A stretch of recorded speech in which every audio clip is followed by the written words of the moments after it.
Welcome to the final developer diary for F1 2010.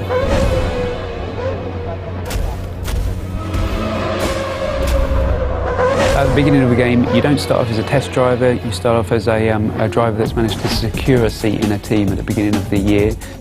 You know, in the real world, before you go to a track, before you start the season, you're fully aware with your team what the expectations are.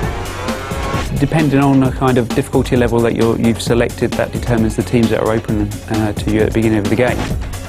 You always, as a driver, want to be beating your teammate. That really elevates you in the team. It also alerts the other teams to your ability.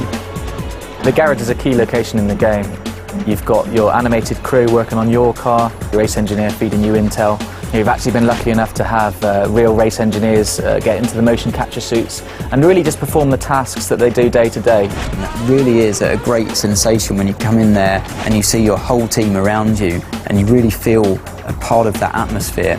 When you talk to teams and you talk to drivers, they don't actually do the level of car setup work you would normally see in a racing game. You're not going there with the wrong gear ratios, with the wrong aero for that circuit. It's up to the driver to just finally tweak the car to your style, not to make drastic changes. The expectations from the driver playing the game are the same as what they would be in real life, given your machinery. You know, at the end of the day, the teammate that you have is the only direct competition that you have through the whole season. There's a strange balance of having to work together, but also a desperate competition.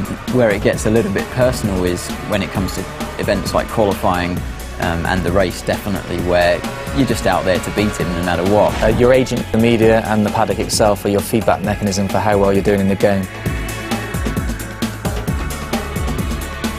The paddock themselves vary location to location. We've got Night Paddock in Singapore, Melbourne's built in a park, and you're going to see the key buildings.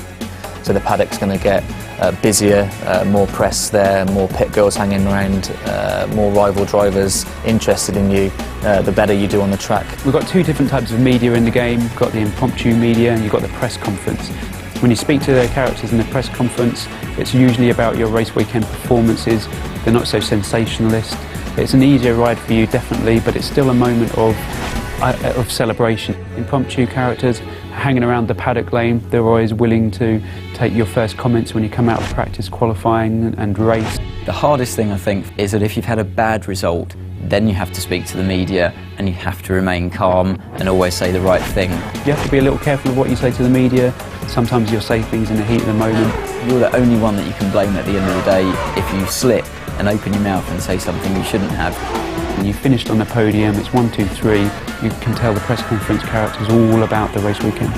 Those are all of the things that I want to try and portray in the game as what happens in real life. Way beyond any computer game I've ever played before.